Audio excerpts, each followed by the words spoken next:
கள்ளக்குறிச்சி மாவட்டம் உளுந்தூர்பேட்டை அருகே 1000 கிலோ குட்கா பொருட்களை பறிமுதல் செய்த போலீசார் ஒருவரை கைது செய்திருக்கின்றனர். இது பற்றிய கூடுதல் தகவல்களை எமது செய்தியாளர் ஸ்ரீ பாலாஜியிடம் கேட்கலாம். இந்த சம்பவத்தின் முழு பின்னணி என்ன பாலாஜி, விவரிங்க. கடந்த ஒரு வார காலமாகவே கள்ளக்குறிச்சி, விழுப்புரம் மற்றும் கடலூர் மாவட்டங்களில் குட்கா ரைடானது தீவிரமாக நடைபெற்று வருகிறது. ஆங்காங்கே தீவிர சோதனைகள் நடத்தப்பட்டு குட்கா பொருட்கள் பறிமுதல் செய்யப்பட்டு வருகின்றன. இதற்கிடையே சென்னை திருச்சி தேசிய நெடுஞ்சாலையில் கள்ளக்குறிச்சி நெடுஞ்சாலை ரோந்து பிரிவு எண் 2 போலீசார் தீவிர வாகன தணிக்கையில் ஈடுபட்டுக் கொண்டிருந்த போது அந்த வழியாக வந்த டாடா ஏசி வாகனத்தை மடக்கி சோதனை செய்தனர்.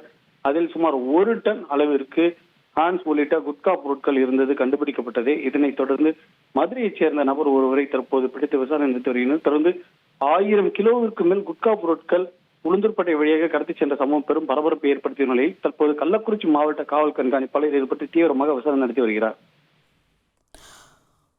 தகவல்களுக்கு நன்றி பாலாஜி. செய்திகளை உடனுக்குடன் தெரிந்து கொள்ள உடனே சப்ஸ்கிரைப் பண்ணுங்க.